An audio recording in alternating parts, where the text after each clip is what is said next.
Chill guys, इतना आंखें फाड़ फाड़ के क्या देख रहे हो तुम दोनों? हाँ, मीट माय गर्लफ्रेंड तनाज। हाय। तन्नाज, तबस्सुम आपा की बेटी,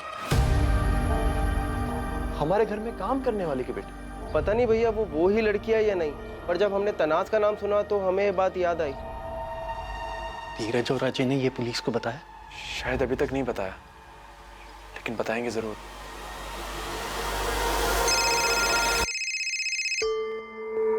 hello. Tanaz Qureshi. Yes speaking, how may I help you? पहले सिर्फ इतना बता कि तेरा ऋतिक गुप्ता के साथ चक्कर है या नहीं। क्यों, आप उनकी बीवी बोल रही हैं? आरके पुलिस स्टेशन से एएसआई नेहा बोल रही हूँ। तो पहले इंट्रोडक्शन देने में क्या प्रॉब्लम थी? ज्यादा स्मार्ट मत बन। तुझे मालूम है ऋतिक गुप्ता गायब है 4 दिन से? नहीं तो कैसे गायब हो गया? कहाँ चला गया?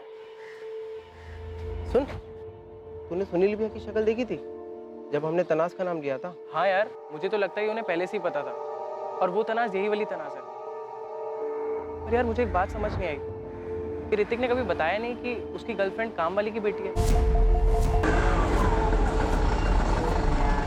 अब आगे एक अजीबोगरीब प्रेम कहानी, लव अफेयर सबके सामने आने वाला था, और ऋतिक के गायब होने की जड़ इसी प्रेम कहानी में मिलने वाली थी। ऋतिक गायब हुआ है, मुझे तो अभी आपसे पता चला है। ओ, अच्छा। वैसे सवाल हमारा ये था कि तुम्हारे और ऋतिक के बीच चल क्या रहा था? और झूठ बोलने की कोई जरूरत नहीं है।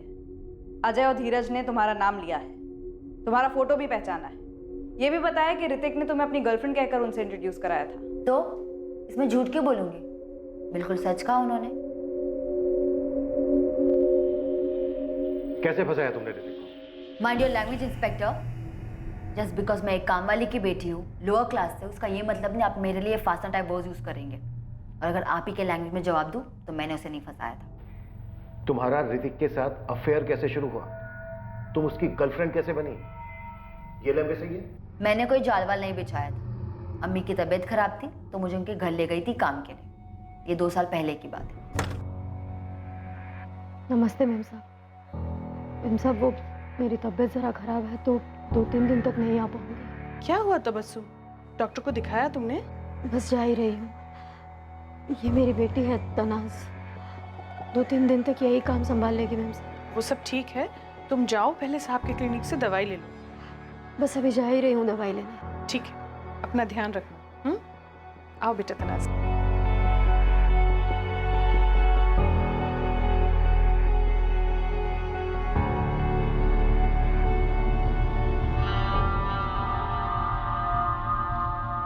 क्या हुआ, कुछ चाहिए?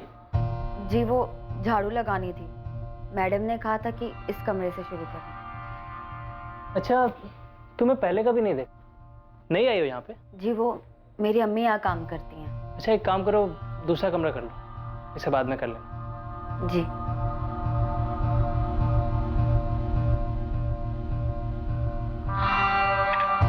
सुनो, तुम्हारा नाम क्या है? तनाज।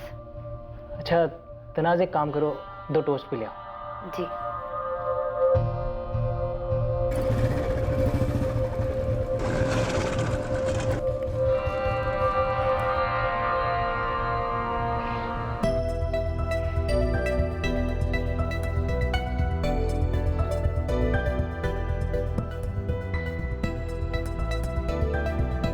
हे तनाज, तुम तनाज हो ना? जी।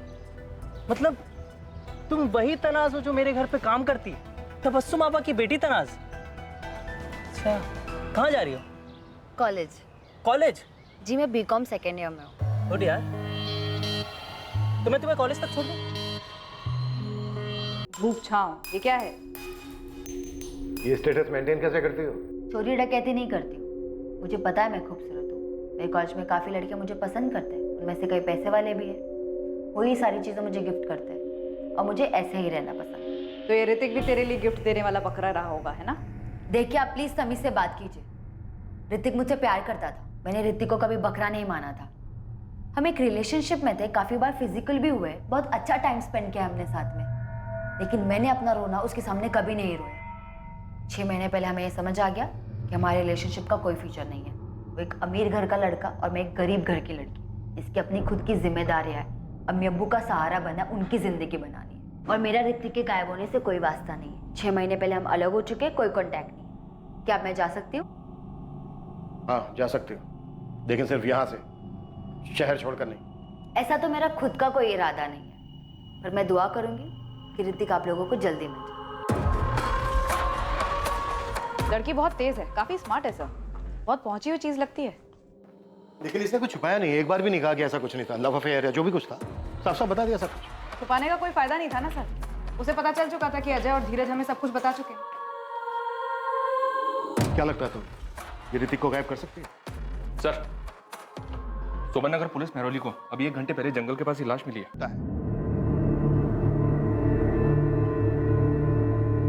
पापा, किसका फोन था पापा? पुलिस का? क्या कहा उन्होंने?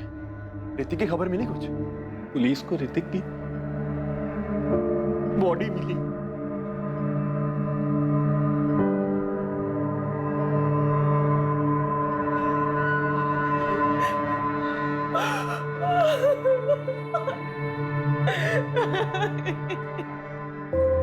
जैसे प्लान हुआ था सब वैसे ही हुआ है। पुलिस को उसकी लाश मिल गई, अब आगे बोलो क्या करना है। हाँ हाँ, मैंने वो ऋतिक का फोन तोड़ के फेंक दिया था। आप ये बोलो ना, पैसे का क्या हुआ? ये देखिए, बुरी तरह से सर के पीछे से वार किया गया। ऐसा लग रहा है डॉक्टर जैसे किसी भारी चीज से मारा हो। मारने के बाद गला भी घोटा गया है, ये कंफर्म करने के लिए कि कहीं जिंदा तो नहीं है। बोरी में कोई सुराग नहीं मिला सर। ऑर्डर बहुत ही चालाकी से किया गया है। लड़का 22 तारीख को गायब होता है, फिर गुमराह करने के लिए फोन 3 दिन तक इधर उधर घूमता है और फिर डेड बॉडी मिलती है। सर आपने एक बात नोटिस की, डेड बॉडी तब मिलती है जब तनाज का एंगल सामने आता है। तुम्हारे लिए इस केस में सबसे बड़ी सस्पेक्ट तनाज है। सस्पेक्ट करना तो एक बात है, लेकिन मुझे स्ट्रॉन्ग डाउट है इस लड़की पर। ऋतिक का यूं गायब होना, उसका मर्डर होना इस तनाज से जुड़ा हुआ जरूर है। दोनों के बीच में क्लास डिफरेंस देखिए सर, अजीब नहीं है? उससे भी अजीब बात तो यह है कि गुप्ता फैमिली की नाक के नीचे ये अफेयर चल रहा था और उन्हें इस बात का पता ही नहीं था। नहीं, ये रॉड का घाव नहीं है। आप ये घाव देख रहे हैं कितना बड़ा है? ऐसा घाव रॉड से नहीं आता। रॉड नहीं है तो फिर और क्या है? तो ये कोई भारी चीज रही होगी जो भारी के साथ साथ आगे से चपटी भी होगी। दरअसल उसने आधा जिम तो अपने रूम में बना रखा है, सारे इक्विपमेंट्स हैं उसके पास। ये डंबल हो सकता है क्या डॉक्टर? अब मुमकिन है।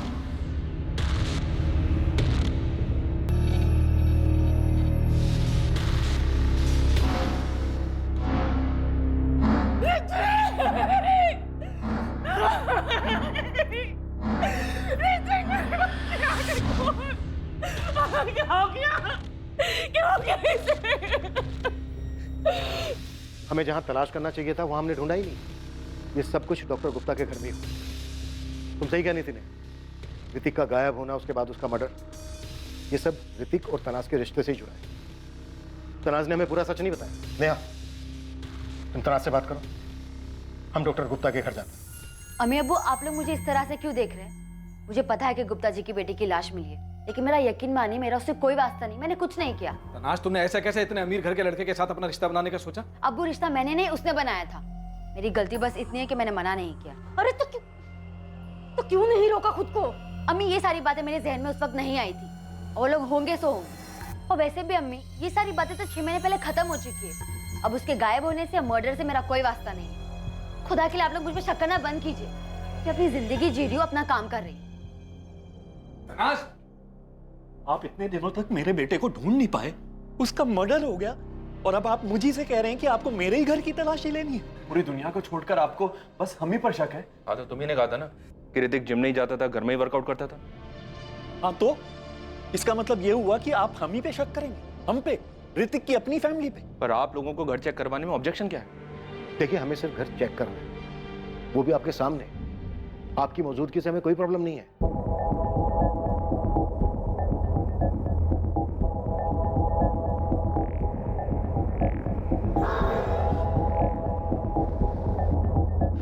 ऋतिक के सिर के पीछे जो घाव मिला है पोस्टमार्टम रिपोर्ट में, पुलिस का मानना है कि वो डंबल से मारा गया।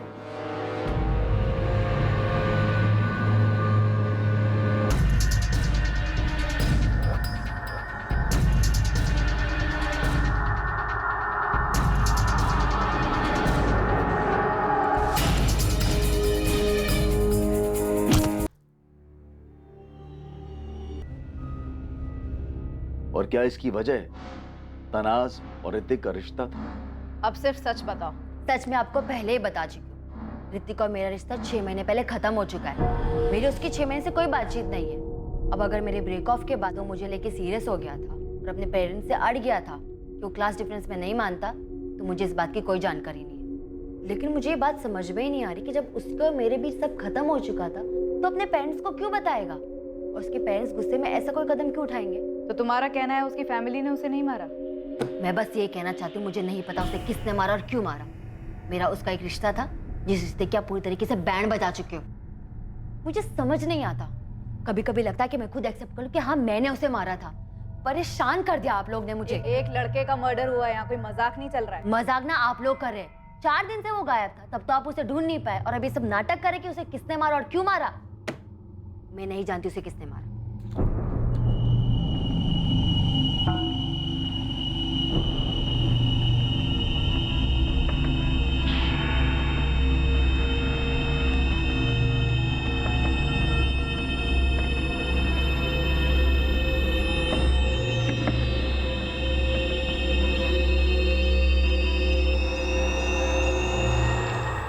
कुछ मिला? कैसे मिलता? सब कुछ आप लोगों ने साफ जो कर दिया। मेरे भाई का मर्डर हुआ है। मर्डर करने वालों को पकड़ने की बजाय आप लोग हम ही पर इल्जाम लगा रहे हैं। डॉक्टर गुप्ता, तनाज और ऋतिक के अफेयर के बारे में आपको कब पता चला? अभी जब धीरज और अजय ने हमें बताया। लेकिन आप लोग जो ये कहानी बना रहे हो ना कि हमें उनके अफेयर के बारे में पहले से पता था और नाराज होकर हमने उसे मार दिया, ये एकदम बकवास है, क्योंकि ऐसा कुछ भी नहीं हुआ। आप लोग प्लीज शांति से हमें हमारे बेटे का शोक मनाने दीजिए। हम लोग पहले ही बहुत दुखी हैं, जो आपको दिखाई नहीं दे रहा, क्योंकि आप लोग कुछ कर नहीं पाए और अब ये उल्टी सीधी कहानियां बना रहे। अरे हम तो पहले ही शौक में आ गए थे ये जान के कि हमारे बेटे का हमारी काम वाली की बेटी के साथ अफेयर था, जो हमें पता तक नहीं लगा। आप जल्दी से जल्दी बस हमारे बेटे की बॉडी हमें दे दीजिए। इसके अलावा ऋतिक के मर्डर का और क्या कारण हो सकता है? सर अगर कोई कारण है भी तो क्या और किसके पास? अगर किडनैपिंग के एंगल का सोचें तो 4 दिन तक फिरौती के लिए एक भी कॉल नहीं आया। ये ऋतिक के दोस्त धीरज और अजय? इनका पूरा कच्चा चिट्ठा निकलवाया सर, पर कुछ नहीं मिला। दरअसल ये तीनों स्कूल से ही साथ में हैं, तभी से दोस्त हैं। ऋतिक के कॉल रिकॉर्ड से हमें सिर्फ ये फर्जी नाम और एड्रेस वाला नंबर मिला है 44492031। इसके अलावा कुछ नहीं मिला। सिम कार्ड डीलर को बहुत तोड़ा सर, लेकिन राजू वर्मा के नाम के फर्जी पैन कार्ड के अलावा और कुछ नहीं मिला। उसे याद ही नहीं है कि उसने सिम कार्ड किसको बेचा था। और एक बात सर, नेहा ने तनाज से पूछताछ की और उसे तनाज के ऊपर काफी गहरा शक है। हो सकता है तनाज ने अभी तक हमें सही कहानी ना बताई। तनाज अपने काम में बहुत अच्छी और मेहनती है। पर मैडम, ये सब सवाल आप पूछ क्यों रही हैं? और आप लोग बार बार तनाज को पुलिस स्टेशन क्यों बुलाती हैं? ऋतिक गुप्ता मर्डर केस के बारे में पढ़ा होगा आपने। उसी मर्डर केस के सिलसिले में उसे पूछताछ के लिए बुलाते हैं। लेकिन जब मैंने उससे पूछा तो उसने मुझे ऐसा तो कुछ बताया ही नहीं। तो मिस्टर ऋषिकांत, अब भी आपका यही कहना है कि तनाज एक बहुत अच्छी लड़की है और हमें उस पर शक नहीं करना चाहिए? मैडम, अब तो आप उल्टा मुझे ही डरा रही हैं। पर जब मैंने उसका बायोडाटा देखा था तो उसमें मुझे ऐसा कुछ भी नहीं लगा। और उसे यहाँ पर 15 दिन हो गए ज्वाइन किए हुए। वो अपना काम बहुत अच्छे से कर रही है। उसे आपके यहाँ काम करते हुए सिर्फ 15 दिन हुए? जी मैडम। 31 जुलाई को उसने अपनी पहली नौकरी छोड़ी थी, फिर 7 अगस्त को उसने यहाँ पर हमारे ऑफिस में इंटरव्यू दिया और 12 को ज्वाइन कर ली। इससे पहले वो कहाँ काम करती थी? कोई जिम था। जिम? हाँ, AM जिम्नेजियम नाम का कोई जिम था। आप तनाज का बायोडाटा भिजवा सकते हैं? तनाज को बिना बताए। जी हाँ, भेज देता हूँ।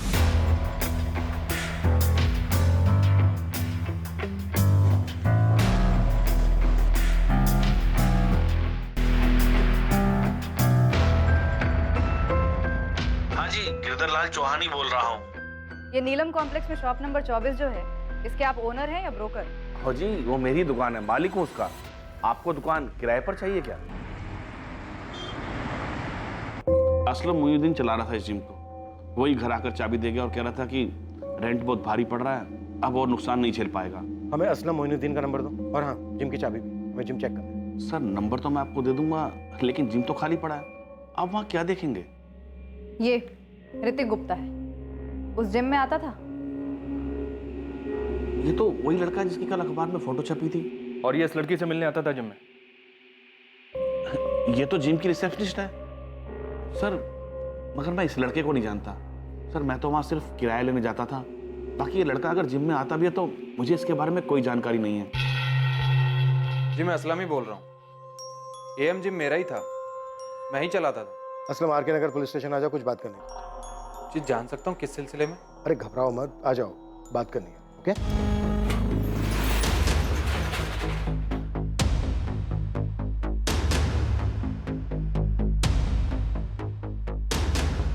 जितना मुझे याद है कि असलम ने सब सामान बेच दिया था। वैसे ये इतना बड़ा जिम है भी नहीं।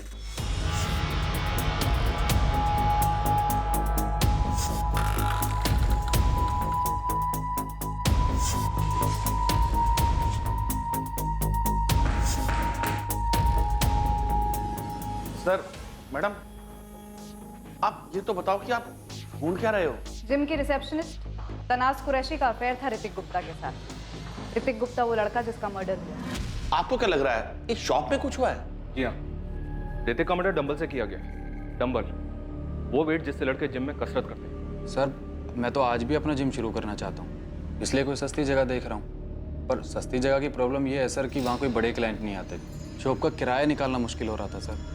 अब हालत ये है कि सोच रहा हूँ कुछ दिन वापस से ट्रेनर की जॉब कर लूँ। तनाज कुरैशी को जानते हो? जी हाँ सर। क्या हुआ उसे? उसे कुछ नहीं हुआ, बल्कि उसने 22 अगस्त को ऋतिक गुप्ता का मर्डर किया है तुम्हारे जिम में। क्या बात कर रहे हैं सर? ऐसे कैसे हो सकता है? वो तो मेरे यहाँ से 31 जुलाई को नौकरी छोड़ के चली गई थी। उस मंथ की सैलरी भी नहीं दे पाया था मैं उसे। आजकल शायद किसी ट्रैवल एजेंसी में जॉब कर रही है। उसके बाद वो कभी वापस जिम में आई ही नहीं। असलम 25 अगस्त को तुमने जिम की चाबी दुकान के मालिक गिरधर को लौटाई थी। लौटानी पड़ी सर, क्योंकि जिम में कोई क्लाइंट बचे ही नहीं थे। मैंने सबको फ़ोन किया मेंबरशिप रिन्यू कराने के लिए, पर ज़्यादातर क्लाइंट बड़े और अच्छे जिम में मेंबरशिप ले चुके थे। मेरे पास जिम बंद करने के अलावा और कोई रास्ता बचा ही नहीं था। ठीक है, जा सकते हो तुम।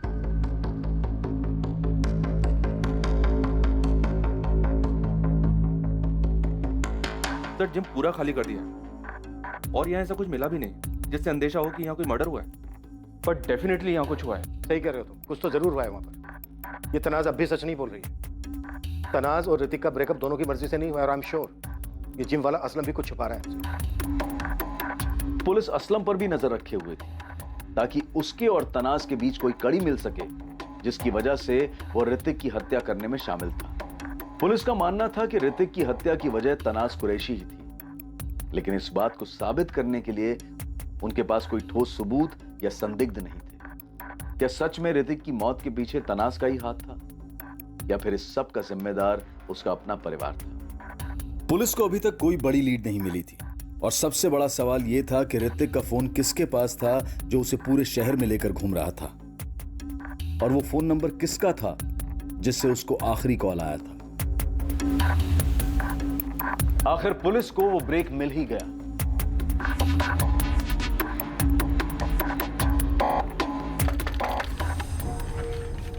जी कहिए। इकबाल शेख? हाँ मैं ही हूँ। पुलिस, चलो कुछ बात करनी है तुमसे। बात करनी है? लेकिन मुझसे क्या बात करनी है? अरे चल, डर क्यों रहा है, आजा। अरे आप हो कौन, और मुझे कहाँ ले जा रहे हो? अभी बताया ना, पुलिस। हाँ, पर आपको मुझसे क्या बात करनी है? तू डर क्यों रहा है? कोई मर्डर किया तूने? चल डर मत, आने चल के बात करते हैं। साहब, क्या बात करनी थी? कुछ खास नहीं रहे, बस तेरे से जानना था कि तू असलम मोइनुद्दीन को जानता है क्या? कि अपना नीलम कॉम्प्लेक्स में एएम जिम्नेजियम नाम का जो जिम चलाता था। पूरी कुंडली बनाई है हमने तेरी। ये देख, 22 अगस्त को दिल्ली में तू कहां कहां गया, क्या क्या देखा, कौन सा पब्लिक टॉयलेट इस्तेमाल किया, सब कुछ। जैसे प्लान हुआ था सब वैसे ही हुआ है। पुलिस को उसकी लाश मिल गई है, अब आगे बोलो क्या करना है। इकबाल, पहले ये बता, तूने ऋतिक का फोन तोड़ के फेंका कि नहीं? मैंने वो ऋतिक का फोन तोड़ के फेंक दिया था। आप ये बोलो ना, पैसे का क्या हुआ? इकबाल, थोड़ी प्रॉब्लम हो गई, 2-4 दिन आराम से बैठ, मिल जाएंगे तुझे तेरे पैसे। यार असलम तो बोला था काम होते ही 50,000 मिलेंगे करके। साहब, मैंने मर्डर नहीं किया है साहब। मैं बस 24 की रात को वहां टेम्पो लेके गया था बॉडी को ठिकाने लगाने के लिए, और 22 अगस्त से उस ऋतिक का फोन लेके मैं दिल्ली में घुमाया। फरीदाबाद से एक राजू वर्मा के नाम पे फर्जी सिम कार्ड लेके मैंने असलम को दे दिया था साहब। और किसके कहने पे तूने ये सब किया?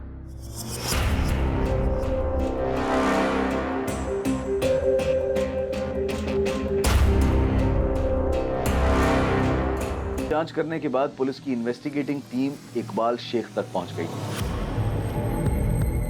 असलम के कॉल रिकॉर्ड से उन्हें इकबाल का नंबर मिला था जब इकबाल ने 25 अगस्त को असलम को उसके मोबाइल पर फोन किया था।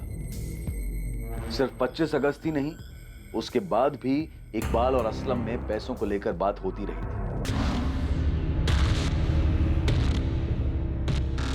और अब असलम मोइनुद्दीन इस पूरी प्लानिंग का खुलासा करने वाला था और बेहद चौंका देने वाला सच सामने आने वाला था।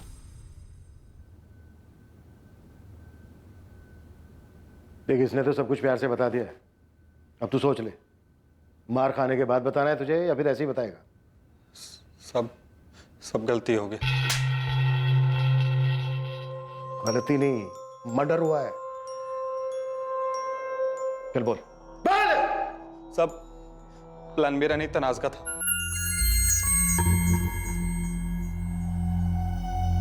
मैं तुझे पहले दिन देखते ही समझ गई थी कि तू बहुत पहुंची हुई चीज है। सही पहचाना था आपने। क्यों मारा ऋतिक को? इसलिए कि उसने चाय में से मक्खी की तरह निकाल कर फेंक दिया तुझे?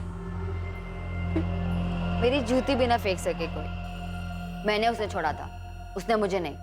उसकी तो हालत खराब हो गई थी जब मैंने कहा था कि ब्रेकअप कर देते। मैं और असलम साथ में काम करते थे, मुझे असलम पसंद आ गया था। तो फिर मारा क्यों ऋतिक को? इकबाल ने सब बता दिया हमें, कैसे इसने सिम कार्ड लाकर दिया था तुम लोगों को। नए नंबर से फंसाया था ना? क्यों? कैसे हो आप? कौन? क्या ऋतिक, तनाज इतनी भी आसानी से भूलने वाली चीज नहीं है। हे तनाज, कैसी है तू? एकदम मस्त, मजे में। तूने नंबर चेंज किया क्या? तेरा नाम नहीं है फोन में? हाँ, ये सब छोड़ना, ये बता हम कब मिल रहे?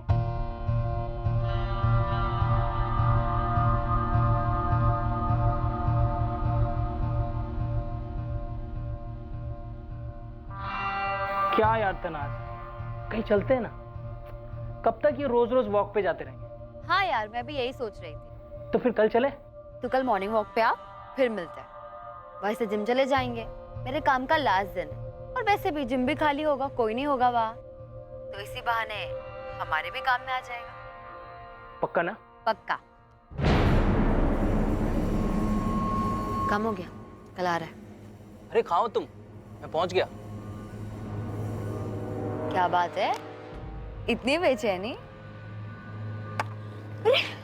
बोलना, मुझसे पूछ रहे, बोल। वो मुझे लात मारे, इतनी उसकी औकात नहीं थी। मैं आप लोग से पहले भी कह चुकी हूँ, मैंने उसे छोड़ा था, उसने मुझे नहीं। अरे एक बार छोड़ दिया था तो दोबारा क्यों फंसाया? मारा क्यों उसे? अमीर मुर्गों को फंसाने की आदत है ना तेरी। अपने लिए नहीं मारा था, असलम के लिए मारा। मैं प्यार करने लगी थी इससे। मैंने एक ट्रैवल एजेंसी में इंटरव्यू दिया है, 25,000 सैलरी बोली है। अब देखते हैं कितना देते हैं। तेरा तो फिर भी कुछ हो जाएगा, मेरा पता नहीं। क्या क्या ख्वाब देखे थे, सब अधूरे रह जाएंगे। देख, तू टेंशन मत ले, तेरा बेजूम फिर से शुरू हो जाएगा। अरे पैसे चाहिए यार, कब तक ऐसे ट्रेनर की जॉब करके पैसे जोड़ पाऊंगा? एक मोटा तगड़ा अमाउंट चाहिए, 15-20 लाख रुपए। तो लाते हैं 15-20 लाख। 15-20 लाख कहाँ से लाएंगे? ये सीधी तरकीब से एक झटके में तो आने से रहे। किसको किडनैप कर ले? किडनैप किसको करेंगे? देख, मेरे पास एक बकरा है, मेरे पीछे लट्टू था। कुछ महीने पहले मैंने ब्रेकअप कर दिया, बहुत हल्ला मचाया था उसने। कौन? वो ऋतिक गुप्ता? हाँ भाई, बाप डॉक्टर है, बड़ा सा क्लिनिक है, बहुत पैसा है उनके पास। 15-20 लाख तो हाथ की मैल है उनकी। पर किडनैप करेंगे कैसे? बच्चा थोड़ी है वो। उसकी टेंशन मत ले, मैं उसे जब जहाँ बुलाऊंगी अपने आप आ जाएगा। चल मान ले वो आ गया, फिर क्या करेंगे? किडनैप करके पैसे मांगेंगे, उसके बाद जैसे ही उसे छोड़ेंगे सीधा पुलिस के पास जाएगा। वो जानता है तुझे। छोड़ेंगे क्यों, मार देंगे। तो तुम लोगों ने बस ऐसे ही बैठे बैठे प्लान बना लिया उसे फंसा के मारने का? मारते नहीं तो क्या करते, वो पहचानता था मुझे। फिरौती भी मांगी थी तुम लोगों ने? नहीं, वहीं प्लान गड़बड़ा गया। पैसे मांगते उससे पहले ही आप लोग तनाज तक पहुंच गए थे। असलम। क्या पूछा पुलिस ने? उनके कुछ पूछने से पहले ही मैंने अफेयर और ब्रेकअप वाली बात बता दी। यार तनाज, ये पुलिस पहले ही तुम तक पहुंच गई। असलम, अब हम फिरौती नहीं मांग सकते, उन्हें मुझ पर पहले से ही शक। ये तो बेमतलब लेने के देने पड़ गए ना। ये सब ना उस ऋतिक के बेवकूफ दोस्त अजय और धीरज की वजह से हुआ है। गलत टाइम पर पहुंच गए और मेरा नाम सुनते ही सब बक दिए, वरना ऋतिक की फैमिली को हमारे बारे में कुछ पता कहा था। तो तुम लोगों ने पैसों के लिए यूं ही बैठे बैठे ख्याली पुलाव पकाया, ऋतिक को फंसाया, बुलाया और मार दिया।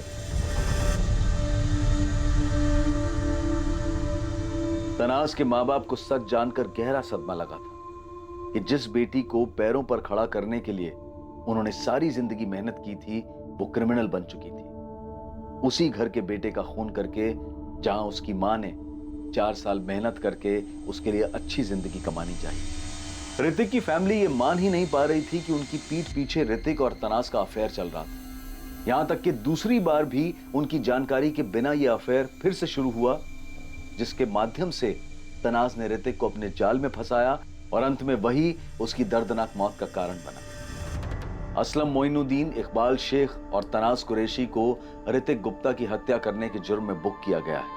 यह बात सिर्फ चौंकाने वाली नहीं थी, बल्कि अविश्वसनीय थी कि तनाज कुरैशी को अपने किए पर जरा भी अफसोस नहीं था। यहां तक कि उसे इस भयानक हत्या को अंजाम देने में कुछ भी आपराधिक, कुछ भी गलत नहीं लगा था। अपना मतलब, अपना स्वार्थ एक तरफ है, पर इसके बावजूद कोई अपराधी यह क्यों नहीं देख पाता है कि जुर्म करके किसी और की जिंदगी बर्बाद करते समय वो बेमतलब ही अपनी जिंदगी भी दांव पर लगा रहा है। ऐसा हमने पहले भी कई बार कहा है और फिर कह रहे हैं कि जुर्म करने से कुछ हासिल नहीं होता है, कभी भी नहीं। और ऐसा हमने एक बार नहीं, बार बार अपने हर केस में देखा है। Crime never page. अब मैं अनूप सोनी आपसे विदा लेता हूं, फिर मुलाकात होगी एक और नए केस के साथ। देखते रहें क्राइम पेट्रोल सतर्क, सोमवार से शुक्रवार रात 11 बजे। और याद रखें, क्राइम और आपके बीच में सिर्फ इतना फर्क है कि आप कितने सतर्क हैं। सतर्क रहें, सुरक्षित रहें,